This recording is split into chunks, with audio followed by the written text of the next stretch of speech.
हजुर नमस्कार। नियमित श्रीमद् भागवत गीता पाठ गर्ने क्रममा आज चाहिँ म 14औं अध्यायमा आइपुगेको छु। आज 14औं दिन। 14औं दिनमा चाहिँ श्रीमद् भागवत गीता अन्तर्गत श्री कृष्णले अर्जुनलाई महाभारतको लडाइँको मैदानमा दिनुभएका दिव्य ज्ञानहरूमध्ये आज चाहिँ प्रकृतिका 3 गुणका बारेमा चाहिँ उहाँले बताउनु हुने रहेछ भगवान श्रीकृष्णले। र सम्पूर्ण देहधारी जीवात्माहरू प्रकृतिका सत्व, रज र तम यी 3 गुणहरूका अधीनमा छन् र यी गुणहरू के हुन्, यिनले हामीमाथि अथवा मानव जातिमाथि कसरी काम गर्छन् र मानिसहरूले यिनलाई कसरी पास गर्न सक्छन् र दिव्य अवस्थामा पुगेका व्यक्तिहरूका लक्षणहरू के हुन् भनेर चाहिँ यहाँ भगवान श्रीकृष्णले अर्जुनलाई सविस्तारमा बताउनु हुने रहेछ। त म चाहिँ 14औं अध्याय प्रकृतिका 3 गुण अन्तर्गत सुरु गरेँ। श्री भगवानुवाच, भगवान श्रीकृष्ण भन्नुहुन्छ, परम भूय प्रवक्ष्यामि ज्ञानानां ज्ञानमोत्तमं यज्ञात्वा मुनय सर्वे परां सिद्धिमतो गता। भगवानले चाहिँ भन्नुभयो, हे अर्जुन, अब म फेरि तिमीलाई ज्ञानहरूका श्रेष्ठ परम ज्ञान भन्दछु, जसलाई जानेर सम्पूर्ण मुनिहरूले परम पूर्णता प्राप्त गरे। इदं ज्ञानमुपाश्रित्य मम साधर्ममा गता सर्गे अपि नोपजायन्ते प्रलय च विथन्ति च। अर्थात् हे अर्जुन, जो ज्ञानमा स्थिर भएर मानिसले मेरो दिव्य स्वभाव अथवा मेरो दिव्य प्रकृतिलाई प्राप्त गर्न सक्छ, यसरी ज्ञानमा स्थिर भएको मानिस न सृष्टि हुँदा उत्पन्न हुन्छ न त प्रलय हुँदा विचलित नै हुन्छ। मम यो निर्महद् ब्रह्म तस्मिन् गर्भं ददाम्यहं सम्भव सर्वभूतानां ततो भवति भारत। अर्थात् हे भारत, हे अर्जुन, ब्रह्म नामक सम्पूर्ण भौतिक वस्तु नै जन्मको स्रोत हो र मैले यही ब्रह्मलाई गर्भमा स्थापित गरिदिन्छु। यसरी समस्त जीवात्माको जन्म सम्भव हुन्छ।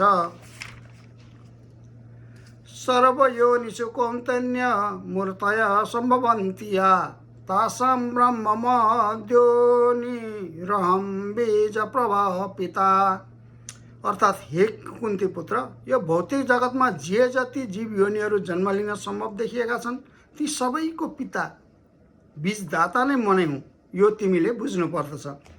सत्यं रजस्तम इति गुणा प्रकृति सम्भवा निबध्नन्ति महाबाहो देयिनमव्ययम्।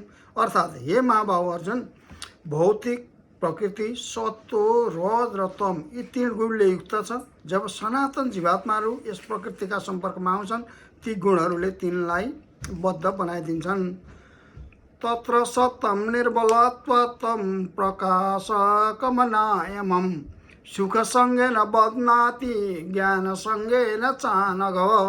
अर्थात् हे निष्पाप अर्जुन, सत्वगुण अन्य गुणहरूमा भन्दा परिश्रम हुने हुनाले यो प्रकाशमय छ र यसले समस्त पाप कर्महरूबाट मानिसलाई मुक्त गराउँछ अनि यस गुणमा अवस्थित व्यक्ति सुख र ज्ञान भावद्वारा बद्ध हुन्छ। रजो रागात्मकं विद्धि तृष्णा सङ्गसमुद्भवं तनिद बध्नाति कौन्तेय कर्म सङ्गेन देहिनाम्। अर्थात् हे कौन्तेय, असीमित आकांक्षा र तृष्णाद्वारा रजोगुणको जन्म हुन्छ। यसको कारणले गर्दा जीवात्मा सांसारिक कर्मका बन्धनमा बाँधिन्छ। असीमित आकांक्षा र तृष्णाद्वारा रजोगुणको जन्म हुन्छ र रजोगुणकै कारणद्वारा देहधारी जीवात्मा चाहिँ सांसारिक कर्मका बन्धनमा बाँधिन्छ भनेर भगवानले श्री अर्जुनलाई बताउनु भयो। तमस्तो ज्ञानजं विद्धि मोहनं सर्वदेहिनां प्रमादालसनिन्द्राभिस्तन्निबध्नाति भारत। अर्थात् हे भारत पुत्र, अज्ञानबाट उत्पन्न तमोगुण जीवात्माको मोह, पागलपन, आलस्य र निन्द्रा यसका प्रतिफल हुन्। यसले जीवात्मालाई बाँध्दछन्। सत्तम सुखे सञ्जयति रज कर्मणि भारत ज्ञानमावृत्यतु तम प्रसादे सञ्चयतु त। अर्थात् हे भरतपुत्र अर्जुन, सत्वगुणले मानिसलाई सुखमा आबद्ध गरिदिन्छ र रजोगुणले काम कर्ममा बद्ध गराउँछ र तमोगुणले ज्ञानलाई ढाकेर मानिसलाई पागलपनप्रति आबद्ध गराउँछ। रजस्तस्मच्चाभिभूय सत्तं भवति भारत रजं सत्तं तमश्चैव तमसत्तं रजस्तथा। अर्थात् हे भारत, हे अर्जुन, कहिले रजोगुण र तमोगुणलाई जितेर सत्वगुण प्रमुख हुन्छ, कहिले रजोगुणले सत्वगुणलाई र तमोगुणलाई पराजित गर्दछ, कहिले सत्वगुण र रजोगुणलाई तमोगुणले पराजित गर्दछ। यसरी सधैँ प्रमुख बन्नका लागि गुणहरूका बीचमा प्रतिस्पर्धा भइरहन्छ। सर्वद्वारेषु देहे अस्मिन् प्रकाश उपजायते ज्ञानं यदा तदा विद्यादिवृद्धं सत्वमेत्युत। अर्थात् जब शरीरका सबै द्वारहरू ज्ञानका प्रकाशले प्रकाशित हुन्छन् त्यस समय सत्वगुण व्यक्त भएको अनुभव गर्न सकिन्छ। लोभः प्रवृत्तिरारम्भ कर्मणामशमः प्रिया रजसेतानि जायन्ते विवृद्धे भरतर्षभ। अर्थात् हे भरत वंशीमा प्रमुख अर्जुन, रजोगुणको वृद्धि हुँदा आसक्ति, सकाम कर्म, तीव्र प्रयत्न, अनियन्त्रित चाहना र आकांक्षा वृद्धिका लक्षणहरू देखा पर्दछन्। अप्रकाशो अप्रवृत्तिश्च प्रमादो मोह एव च तमसेतानि जायन्ते विविधे कुरु नन्दन। अर्थात् हे कुरुनन्दन, तमगुणको वृद्धि हुँदा अन्धकार, जडता, उन्मत्तता र मोह र भ्रम जस्ता कुराहरू प्रकट हुन्छन्। यदा सत्य प्रबोधेतु प्रलयं याति देहभृत् तहोत्तम विदाम लोकान् मलान् प्रतिपद्यते। अर्थात् सत्वगुणले मानिसले मृत्यु पश्चात महर्षिहरूको पवित्र तथा उच्च लोक प्राप्त गर्दछ।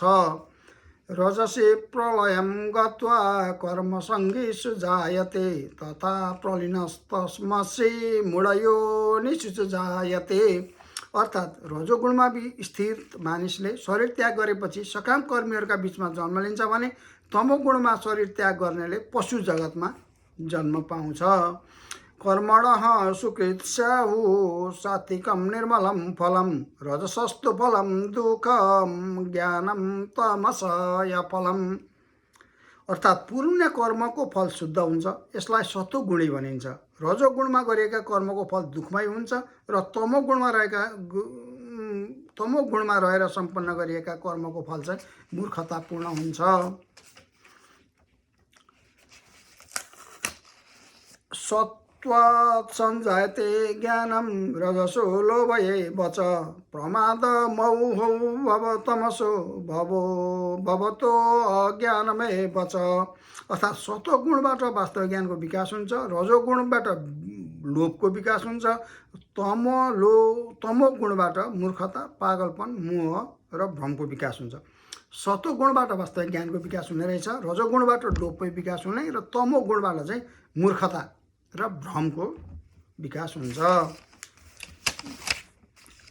ऊर्ध्वं गच्छति सत्तस्त्वा मध्ये तिष्ठन्ति राजसा सगन्य गुणवृत्तिस्था अधो गच्छति तामसा।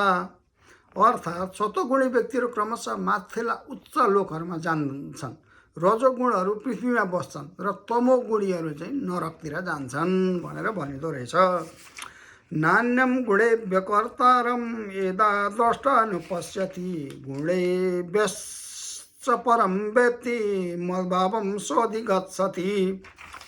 अर्थात् सम्पूर्ण काम गर्ने कर्ता प्रकृतिका 3 गुण बाहेक अरू केही होइन भन्ने कुरा जसले राम्रोसँग देख्दछ, जसले यी सम्पूर्ण गुणहरूभन्दा पर रहेको परमेश्वरलाई जान्दछ, अन्त्यमा मेरै दिव्य स्वभावलाई प्राप्त गर्दछ।